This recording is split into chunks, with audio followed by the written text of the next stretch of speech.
jump to Luke. Said Luke 16 and verse 14.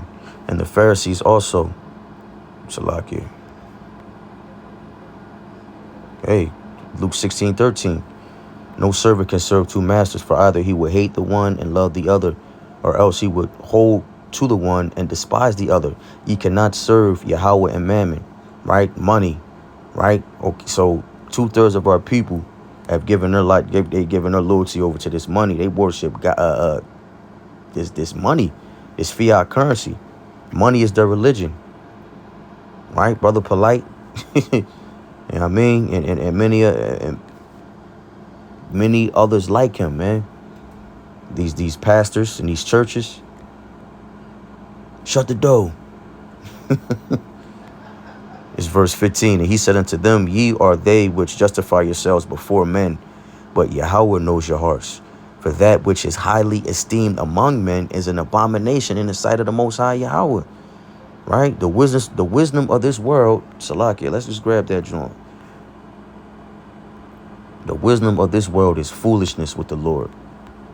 For the wisdom of this world, 1 Corinthians 3:19, is foolishness with Yahweh. For it is written, he taketh the wise and their own craftiness.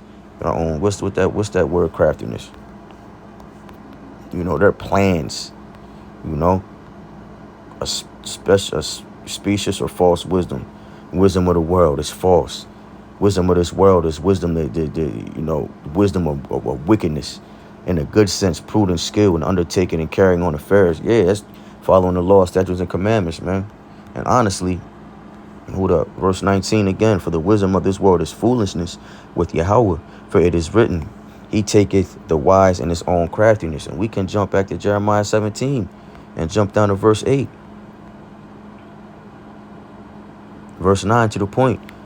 The heart is deceitful above all things and desperately wicked. Who can know it? I, the Lord Yahweh, search the heart, and I try the reins, even to give every man according to his ways and according to the fruit of his doings.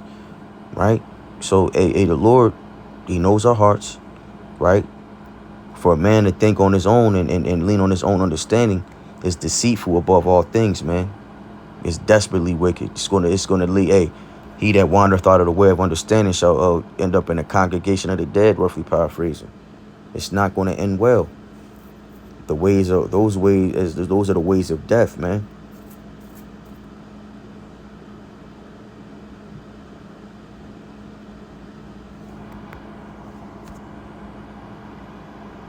It says Psalms. Nah, this is Salakia.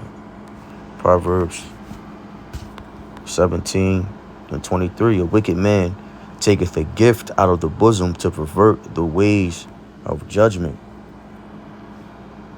Right? Because I meant that gift going into what?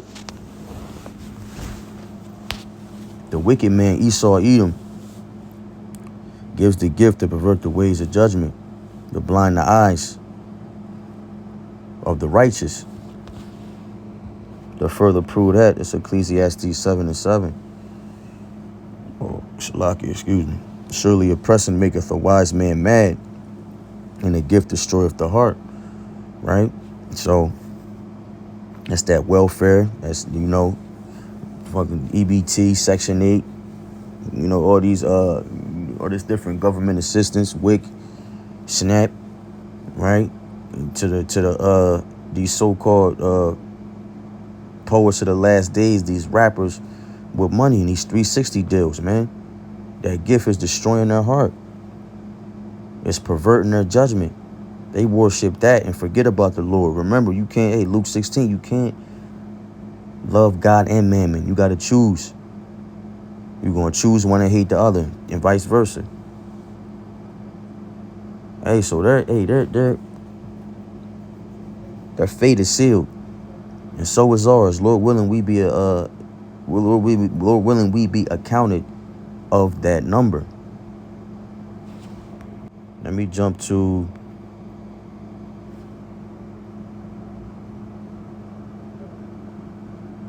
honestly. Let me jump back to 2nd Esdras 4. You hit this point again.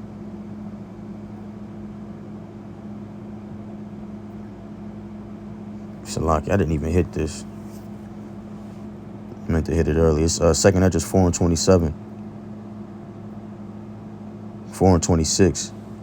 Then answered he me, as Esdras and the angel, and said, the more thou searchest, the more thou shalt marvel.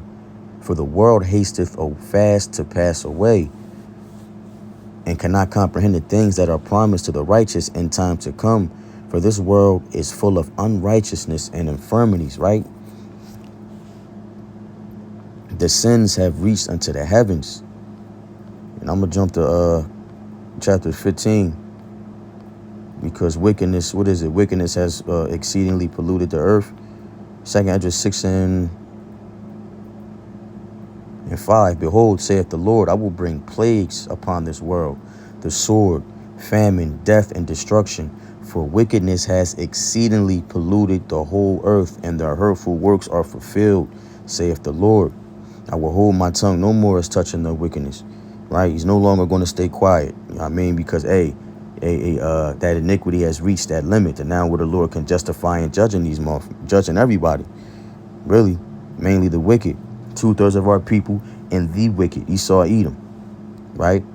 Continuing in 8, which they profanely commit, neither will I suffer them in those things in which they wickedly exercise themselves. Behold, the innocent and righteous blood crieth unto me, and the souls of the just complain continually. And that's a whole nother lesson, the latter end of that. Right? From here, we can jump to, I'm just going to keep rolling, man. Judgment's coming. Let me see, we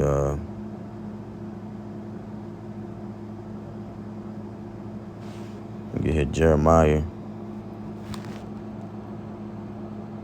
You know what? We can end with that. Let's jump to, Joel 3, is it verse 12? Con. Let the heathen be awakened. Let the heathen be awakened and come up to the valley of Jehoshaphat. Verse 11, assemble yourselves and come, all ye heathen. Gather yourselves together round about. Thither, cause thy mighty ones to come down, O Lord Yahweh. Let the heathen be wakened and come up to the valley of Jehoshaphat. For there will I sit to judge all the heathen round about. Right? Now, this is going into the heathen, right? The heathen nations. But 2/3 of our people are going to get put to death. They're going to die that heathen judgment. Right? They're going to take part in that. As prophecy says, this verse 13, put ye in the sickle, for the harvest is ripe. Come get you down, for the press is full. The fats overflow, for the wickedness is great. Multitudes in the valley of decision. Right? For the day of the Lord Yahweh is near in the valley of decision. Hey, we're going to hit, let's jump to Revelations. Come on, man. What y'all doing?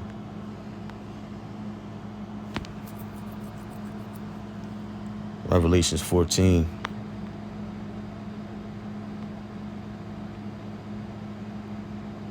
And 14, we start at 14, the reapers. And I looked, and behold, a white cloud, and upon the cloud one that sat like unto the Son of Man, having on his head a golden crown, in his hand a sharp sickle. And another came out of the temple, crying with a loud voice to him that sat on the cloud, thrust in thy sickle in the reap, for the harvest, for the time is come for thee to reap, for the harvest of the earth is ripe. And he that sat on the cloud thrust in his sickle on the earth, and the earth was reaped. And another angel came out of the temple which is in heaven, he also having a sharp sickle. And another angel came out from the altar which had the power over fire, and cried aloud to him that had the sharp sickle, saying, thrust in thy sharp sickle, and gather the clusters of the vine of the earth, for her grapes are fully ripe. Right? And the angel thrust in his sickle, right? Them clusters is going into the elect. Right? It's time for judgment of the righteous and the elect. Lord willing, we are accounted of that number, man. And the scriptures go into there's a few parables going into how the elect are likened into that vineyard, grapes, right? That's another lesson though. Right? Continuing in it was verse 19. And the angels thrust in his sickle and into the earth, and gathered the vine of the earth and cast it into the great winepress of the wrath of the Most High Yahweh. Salakia, this may be, verse 18 may be talking about the wicked. Salakia, I stand corrected in this particular verse. Right, it says, verse 20, and the winepress was trodden without the city, and blood came out of the winepress, even unto the horses' bridles, by the space of 1,600 furlongs. Right? Hey, we talking massive bloodshed to the four winds of the earth. Right? Judgment is coming, man. And we don't want to partake in that. Lord willing, we're accounted again in the first fruits. We ended with Jeremiah 15:1. Judgment must come. That's the spirit. Then said the Lord Yahweh unto me, though Moses and Samuel stood before me, yet my mind could not be toward this people. Cast them out of my sight, and let them go forth. And it shall come to pass, if they say unto thee, whither shall we go forth? Then shalt thou teach them. Shalakia, then shalt thou tell them, thus saith the Lord Yahweh, such as are for death to death, such as are for the sword to the sword, and such as are for the famine to the famine, and such as are for the captivity to the captivity. And I will appoint over them four kinds, saith the Lord Yahweh, the sword to slay, and the dogs to tear, and the fowls of heaven, and the beasts of the earth to devour and destroy. So it's judgment, right? 2/3 of our people are, it's over. And even, and I'm thinking, let me get Deuteronomy, what's that, 31 real quick. Moses spoke of this before his death. I end it here. Deuteronomy 31:27. For I know thy rebellion and thy stiff neck. Behold, while I am yet alive with you this day, ye have been rebellious against the Lord Yahweh. And how much more after my death? Gather unto me all the elders of your tribes and your officers, that I may speak these words into their ears, and call heaven and earth to record against them as a witness, right? For I know that after my death you will utterly corrupt yourselves and turn aside from the way which I have commanded you, and evil will befall you in the latter days. Come on, man. True prophet. Because ye will do evil in the sight of the Lord Yahweh, to provoke him to anger through the work of your hands. Right? And Moses spake in the ears of all the congregation of Israel the words of this song until they were ended. All right, so with that, Lord willing, this lesson was edifying and uplifting. I want to give all praise, honor, and glory to Yahweh, Bahashem, Yahweh Shai, Baharachak Wadash. Double honor to the apostles and elders of Great Millstone who teach and rule well, and peace and salutation to the hopeful elect. All right, keep enduring, Akim, Kwam Yasharala, and the Baba Ball. Shalom.